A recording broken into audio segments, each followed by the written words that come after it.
Vlogger Malappuram Vazhikkadavu സ്വദേശി ജുനൈദിനെ കൊലപ്പെടുത്തിയത്. ജുനൈദ് വാഹനാപകടത്തിൽ മരിച്ച സംഭവത്തിൽ അസ്വാഭാവികത ഉണ്ടോ എന്ന കാര്യത്തിൽ അന്വേഷണം ആരംഭിച്ചിരിക്കുകയാണ് മഞ്ചേരി പോലീസ്. സ്ഥലത്തെ CCTV ദൃശ്യങ്ങൾ പോലീസ് പരിശോധിക്കും. ജുനൈദ് അപകടകരമായ രീതിയിൽ വാഹനം ഓടിക്കുന്നുവെന്ന് പോലീസ് കൺട്രോൾ റൂമിലേക്ക് ഒരാൾ വിളിച്ച് അറിയിച്ചിരുന്നു. ഇയാളുടെ മൊഴിയടക്കം രേഖപ്പെടുത്തും.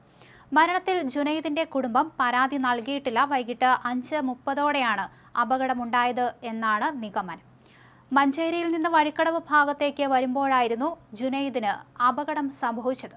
മഞ്ചേരി തൃക്കലങ്ങോട് മരത്താണി വളവിൽ റോഡരികിലെ മൺകുനയിൽ തട്ടി ബൈക്ക് മറിഞ്ഞാണ് അപകടമുണ്ടായതെന്നാണ് നിഗമനം. റോഡരികിൽ രക്തം വാർന്ന നിലയിൽ കിടക്കുന്ന ജുനൈദിനെ ബസ് ജീവനക്കാരാണ് ആദ്യം കണ്ടത്. മഞ്ചേരി മെഡിക്കൽ കോളേജ് ആശുപത്രിയിൽ എത്തിച്ചെങ്കിലും ജീവൻ രക്ഷിക്കാൻ സാധിച്ചില്ല. തലയുടെ പിൻഭാഗത്താണ് പരിക്കേറ്റതെന്ന് പോലീസ് പറഞ്ഞു. സാമൂഹിക മാധ്യമം വഴി പരിചയപ്പെട്ട യുവതിയെ പ്രണയം നടിച്ച് വിവാഹ വാഗ്ദാനം നൽകി പീഡിപ്പിച്ചെന്ന കേസിൽ മാർച്ച് 1-ന് ജുനൈദിനെ മലപ്പുറം പോലീസ് ബംഗളൂരു വിമാനത്താവള പരിസരത്തു നിന്ന് അറസ്റ്റ് ചെയ്തിരുന്നു. ഒരാഴ്ച മുമ്പാണ് ജാമ്യം ലഭിച്ചത്. അപകടം നടന്ന മഞ്ചേരി കാരക്കുന്ന് മരത്താണി വളവ് സ്ഥിരം അപകട മേഖലയാണെന്നാണ് പ്രദേശവാസികൾ പറയുന്നത്. കോഴിക്കോട് വഴിക്കടവ് സംസ്ഥാന പാതയിൽ ഇന്നലെ വൈകിട്ട് 5:30ഓടെയാണ് സംഭവം നടന്നത്. അപകടത്തിന് പിന്നാലെ റോഡരികിൽ രക്തം വാർന്ന നിലയിൽ കിടക്കുന്ന ജുനൈദിനെ ബസ് തൊഴിലാളികൾ കണ്ടെത്തി ആശുപത്രിയിൽ എത്തിക്കുകയായിരുന്നു. അതേസമയം കേസിന്റെ ഭാഗമായി മലപ്പുറം പോലീസ് സ്റ്റേഷനിൽ ഒപ്പിട്ട് വഴിക്കടവിലെ വീട്ടിലേക്ക് വരുന്നതിനിടയിലാണ് അപകടം നടന്നത്.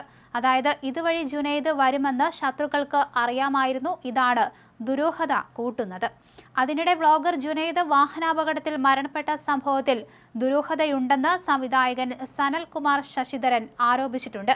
ഒരു പീഡന പരാതിയിൽ അറസ്റ്റിലായതിനു ശേഷം വ്ളോഗർ ജുനൈദ് അപകടത്തിൽ മരിച്ചു എന്ന വാർത്തയാണ് കണ്ടത്. നിരപരാധിയാണോ അല്ലയോ എന്ന് ഇനി തെളിയിക്കാൻ കഴിയില്ല. മരിച്ചതാണോ കൊന്നു തള്ളിയതാണോ എന്നും അറിയില്ല എന്നാണ് തന്റെ ഫേസ്ബുക്ക് പേജിൽ സനൽകുമാർ ശശിധരൻ കുറിച്ചിരിക്കുന്നത്. എന്തായാലും വളരെയേറെ ദുരൂഹതയുള്ള ഒന്നാണ് ഈ മരണമെന്നാണ് സംവിധായകൻ പറഞ്ഞത്. കുറച്ചുനാൾ മുമ്പ് ഒരു പീഡന പരാതിയിൽ ഇയാൾ അറസ്റ്റിലായിരുന്നു. അതുമായി ബന്ധപ്പെട്ട് അയാൾക്കെതിരെയുണ്ടായ ഒരു ഹേറ്റ് ക്യാമ്പയിൻ ശ്രദ്ധിച്ചപ്പോൾ അത് സ്വാഭാവികമായി ഉണ്ടാവുന്നതിനേക്കാൾ വലിയ അളവിലുള്ളതാണെന്ന് തോന്നി. അയാൾ ആ കേസ് നിഷേധിച്ചുകൊണ്ട് ഒരു വീഡിയോ ചെയ്തിട്ടുള്ളതായി ഒരു യൂട്യൂബ് ചാനലിൽ കണ്ടു. അതിൽ പക്ഷേ അയാൾ പറയുന്നത് കേൾപ്പിക്കുകയല്ല ചെയ്തിരിക്കുന്നത്. അയാൾ പറയുന്നതിനെ ഇടയ്ക്കും മുറയ്ക്കും മുറിച്ച് കളിയാക്കിക്കൊണ്ടുള്ള ഒന്ന്. അയാളുടെ വ്ളോഗ് നോക്കാൻ വേണ്ടി കുറേ വാർത്തകൾ തപ്പി. ഒന്നിലും അയാളുടെ മുഴുവൻ പേരില്ല. ഏതാണ് അയാളുടെ വ്ളോഗ് എന്നില്ല. വ്ളോഗർ ജുനൈദ് അപകടത്തിൽ മരിച്ചു എന്ന് മാത്രം. അയാൾ നിരപരാധിയാണോ അല്ലയോ എന്ന് ഇനി തെളിയിക്കാൻ അയാൾക്ക് കഴിയില്ല. അയാളെ പുലഭ്യം പറഞ്ഞുകൊണ്ടുള്ള വീഡിയോകളും പോസ്റ്റുകളും കൊണ്ട് പൊതുമണ്ഡലം നിറഞ്ഞു നിൽക്കുമ്പോഴാണ് അയാൾ മരിച്ചു പോയിരിക്കുന്നത്. മരിച്ചതാണോ കൊന്നു തള്ളിയതാണോ എന്ന് പോലും അറിയില്ല. എന്തായാലും അയാൾക്ക് പറയാനുള്ളത് എന്താണെന്ന് കേൾക്കാതെ അയാളെ വിധിച്ചവർക്ക് ഇനി സത്യം എന്തായാലും പ്രശ്നമില്ല.